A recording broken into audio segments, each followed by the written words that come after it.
হয়ে গেল। ছেলেটা শ্মশানে একা বসে আছে, দাউ দাউ করে আগুন জ্বলছে, আশপাশে কেউ নেই, এক দৃষ্টিতে তাকিয়ে আছে। তার বাবার শরীরটা আট পোড়া হয়েছে, ওই বাচ্চা ছেলেটা দেখছে, বাবা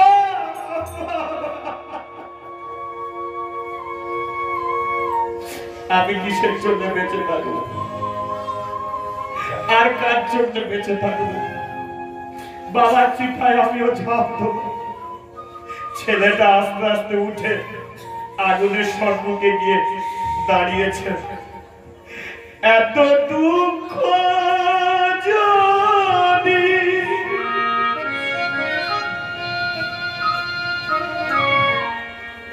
দিলে গো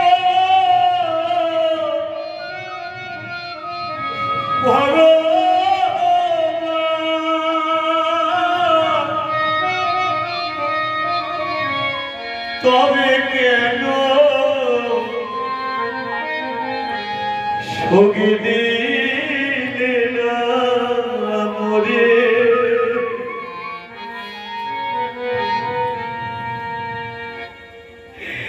আমি আশায় আশায় রইলাম বসে,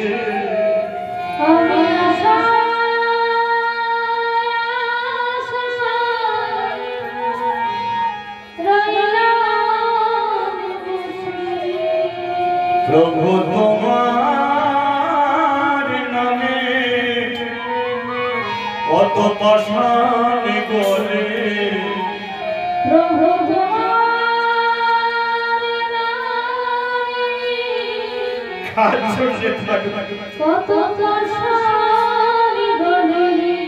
আমার করে হৃদয় গলে না কেনে?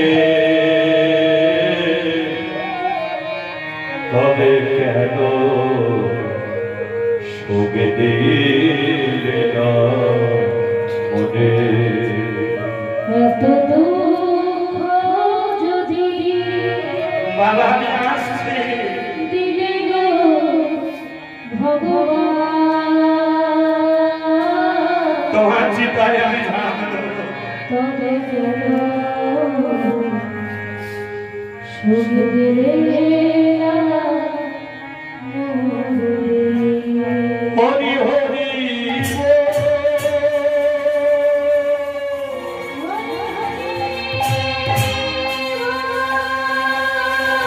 হরি হরি।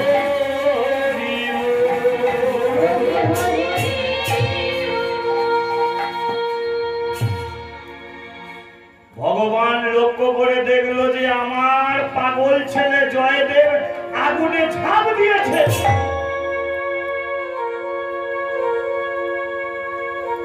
ভগবান যে টুসকি মেরেছে আগুনটা নিভে গেছে। বাবার চিতায় পুড়ে মরতে গেল, ছেলেটার মরণ হলো, আগুনটা নিভে গেল। যেই আগুন নিভে গেছে জয়া বলে, বারে আমি বাবার চিতায় ঝাঁপ দিলাম, আগুন নিভে গেল, আর ওদিকে শুনছি কাকার ঘরে আগুন ধরেছে, কেউ তো নিভুতে পারে না। তাহলে যদি আমি কাকার আগুনে গিয়ে ঝাঁপ দিই তাহলে কাকার ঘরের আগুন তো নিভে যাবে। ভগবান বলে, বাহ তোর মাথায় বুদ্ধি দারুণ হয়েছে, দারুণ তোর বুদ্ধি। তুই আমার হরিভক্ত বলে তোকে পুড়ে মরতে দিলাম না, কষ্ট করে আমি আগুন নেভালাম, তুই আবার তোর কাকার ঘরের আগুন নিভুতে যাচ্ছিস। ওরে নিরঞ্জন, এ ছেলে আগুনে ঝাঁপ দিলে পুড়বে না, জলের উপর দিয়ে হেঁটে গেলে ডুববে না, তা বলে তুই মনে করিস না যে তোর ঘরটা বেঁচে গেল। তুই যা পরে সর্বনাশ করেছিস, আমি যে তোকে কোন জায়গায় দাঁড় করাবো তুই নিজে জানিস। আমার শাস্তি, ভয়ঙ্কর শাস্তি তোকে পেতে হবে। এদিকে নিরঞ্জন খুড়ো তো বসে আছে, আগুন তো নেবে না। জয়দেব ছুটে ছুটে এসেছে, কাকা ও কাকা, কাকা কি রে? আমি নয়, বাবার চিতায় ঝাঁপ দিয়েছিলাম, আগুন নেভে গেছে। বলে তুই তাহলে তাড়াতাড়ি এই আগুনে ঝাঁপ দে। ওরে তুই মরিস মরবি, কোনো দুঃখ নেই, অন্তত আমার পোড়মানটাকে টেনে বার করে দে। তার মানে বুঝেছেন ওতেই তো সব মাল করবে। এ নিরঞ্জন জানে যে এমন ঘর পুড়ে গেলেও কিছু যায় আসে না, কিন্তু পোড়মানটাকে যদি একবার বার করতে পারি এমন ঘর অনেক করে দেবে। কাকা কোনো চিন্তা নেই, আমি যাচ্ছি। জয়দেব কি করেছে, যেই কাকার ঘরের আগুনে পা রেখেছে আগুনটা আস্তে আস্তে নিভতে শুরু করেছে। জয়দেব সেই আগুনের মাঝখান থেকে গিয়ে কাকার ঘরের পোড়মানটা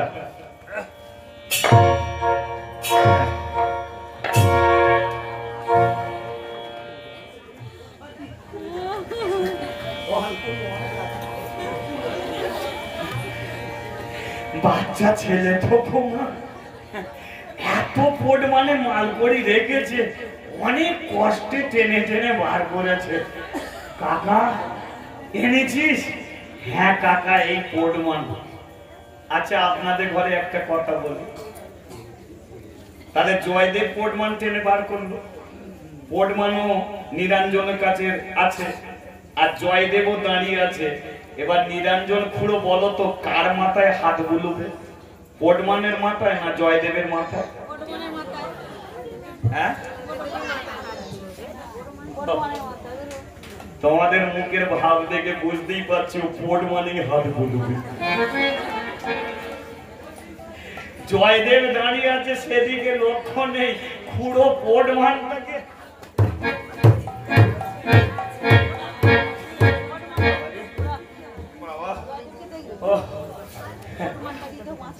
এই যে একটা কথা বলছি, একটাই ঘোষণা করছি, এই পোড়মানে যা যা আছে যদি ঠিক ঠিক ভাবে আমি সব পেয়ে যাই, তাহলে ভগবানের কাছে মানত করে বলছি 50 গ্রাম বাতাসা হরিণট আমি দেবই দেবো।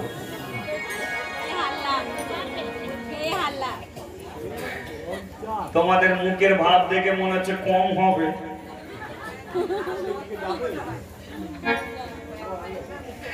দাদা ভাই অত হেসো না, বাতাসা ওখানে যাবিনি।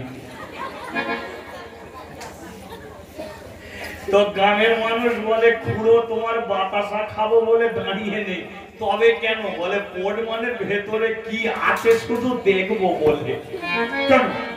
আমি কি চুরি করেছি? তার মানে দেখেছেন এই চোরের মায়ের বড় কথা, আমি কি চুরি করেছি দেখতে হবে? হ্যাঁ হ্যাঁ সব ঠিকঠাকই আছে।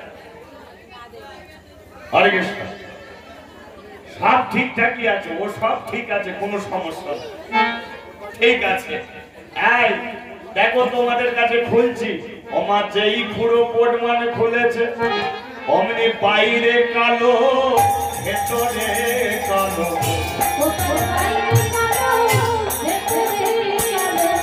বাইরে কালো ভেতরে কালো।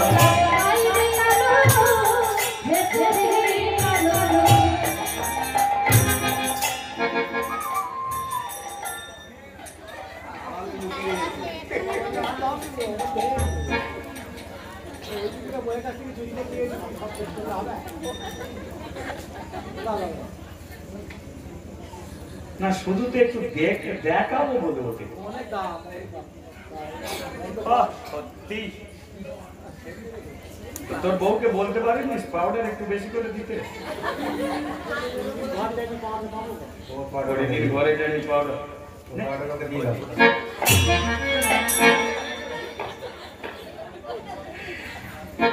এদের অবস্থাই রকম। 3 ঘন্টার একটু বেশি হয়ে গেলে খিমচি কেটে কেটে মাথা খাও, দাদা হয়ে গেছে এবার বন্ধ করতে। শুধু একটু পাউডার দিয়ে দেখাচ্ছি, বাইরে কালো ভেতরে কালো,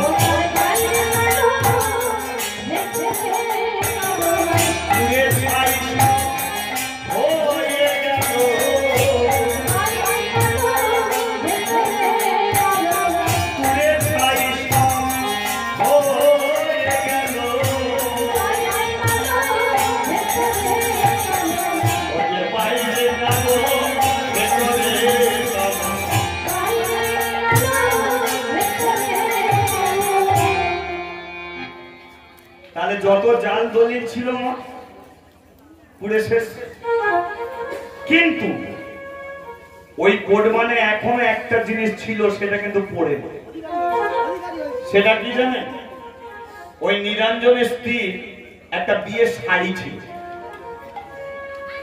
কোড মানে যত জাল দলিল ছিল পুড়ে গেল, যত অসৎ পথে টাকা উপায় করেছিল সব পুড়ে গেল। কিন্তু ওই মেয়েটার একটা শাড়ি ছিল, সেই শাড়ির কোণে আগুন লাগলো না। কেন জানেন? এতেই ভগবান প্রমাণ করে দিল যে সৎ পথের মানুষকে আমি রক্ষা করি, আর যারা অসৎ পথের ব্যক্তি তাদের আমি মার্কেট থেকে তুলে নিই। যারা সৎ পথে তাদের ঠিক আমি রক্ষা করি, তারা নিজেরা না চিনলেও কি হবে, আমি তাদেরই পেছনে ঘোরাঘুরি করি।